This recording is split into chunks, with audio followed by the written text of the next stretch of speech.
I want to first say thank you to the Stand Together Foundation for having us, to the crew, everybody here. You've made all of us in this cohort, to the rest of the cohort. Thank you so much for letting us be here too. I really appreciate it. It's wonderful.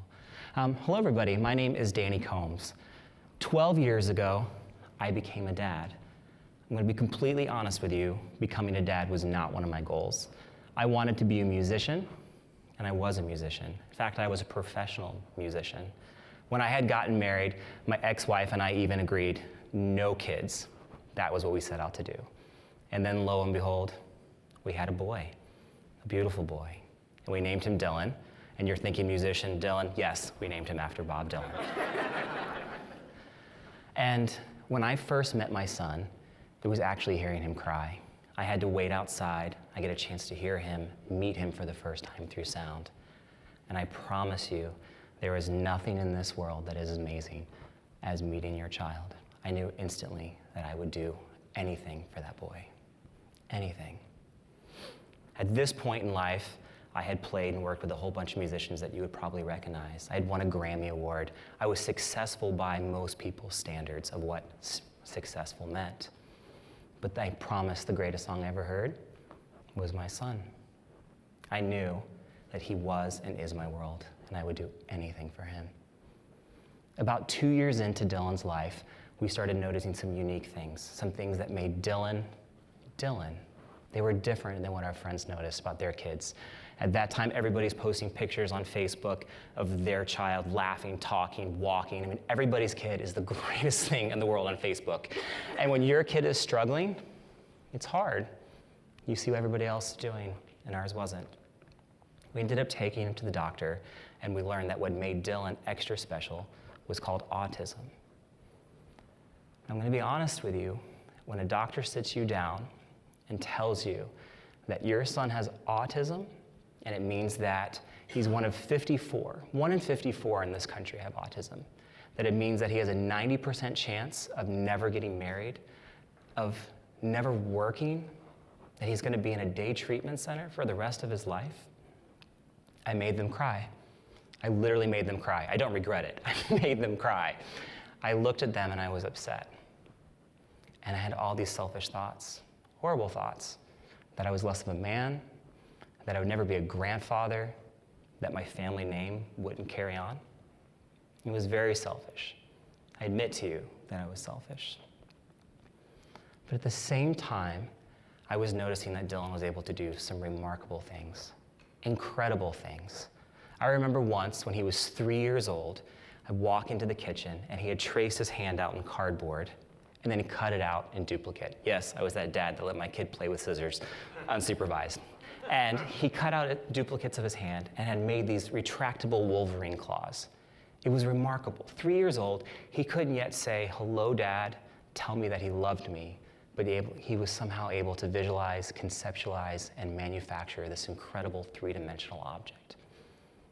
This is why you gotta trust me on this. I come from a family of tradesmen. I'm 4th generation, which is why I ran to Nashville and played guitar, right? My great-grandfather and grandfather worked in aerospace. My dad was a general contractor. Every day after school, on weekends, summer breaks, I grew up working. The thing that my family taught me how to do is work.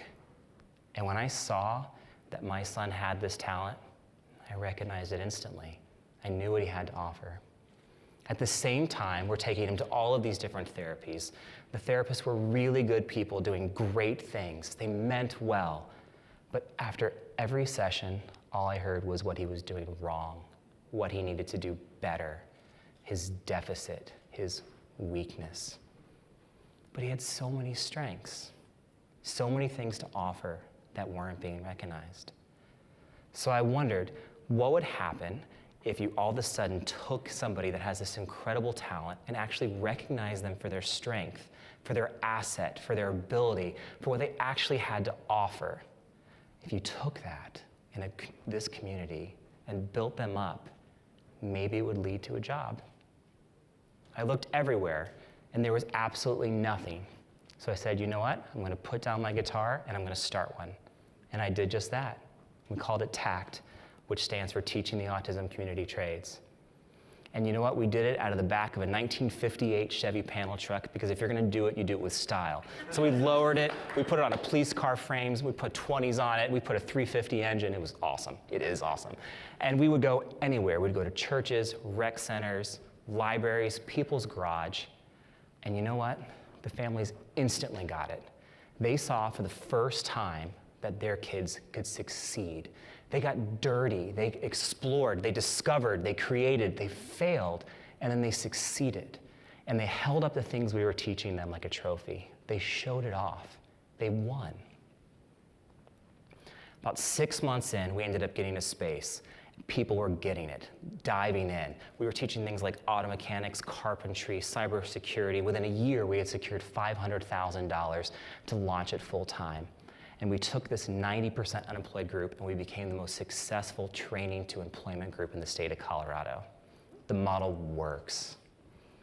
At the same time, Colorado State University was studying it, and they found that when paired with somebody's strength, that the autism community had the highest on-task time at 94% and the highest retention rate as well. So how do you take the highest unemployed group and all of a sudden have the highest retention rate and the highest on-task time?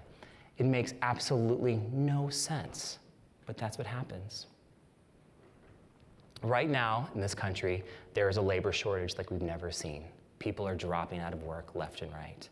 And the autism community is still 90% unemployed. I could tell you hundreds of stories of all of the individuals that we're affecting that are coming in, going to our program, and then getting jobs. But I'll give you one. This is a young man that represents what we're doing. He came into our program, used alternative forms of communication. In fact, I did not know the FU emoji was a thing until he gave it to me. And on the iPad, it's pretty big. He ended up showing me this, and when he came to our program, he was not yet bathroom dependent, would use the iPad as an alternative form of communication, had extreme anxiety. When he came into one of our carpentry classes, we could tell he was extremely bright, had so much to offer. From the moment he walked in, we could tell he could actually read a tape measure down to a 1/16 of an inch. He could visualize, conceptualize, and make things just like my son. He ended up making these incredible gift baskets, and people recognized what he was doing. And this realtor ended up hiring him to make fancy wooden gift baskets for places like Manhattan. He got a job. He succeeded. It was working. And I'd be lying to you if I told you what we're doing is always easy, because it's not. When we started Tact, we were turned down for insurance 13 times. 13. That meant that insurance companies looked at what we were doing and they said, no, this isn't something that we can support. How is that possible in this day and age? And that's one of the most frustrating things, is that there is no curiosity. We default to this narrative that we've heard from somebody else, a perception that somebody else presented. Autism affects every socioeconomic class, demographic, ethnicity across our entire country. It knows no limits, and yet nobody embraces it. When we're attacked, we're trying to move forward. There are good days. There are days that I feel like what we're doing is working. I know it's working. We get kids jobs in droves, but there's still room to grow. There's still we're trying to build. You see, my goal is not that my son is finally recognized. My goal is that my son sees what he has to offer, and that the world recognizes him and embraces him for that. So I'd encourage all of you to get dirty, pick up a hammer, pick up a wrench, come to Tact and build with us. Thank you.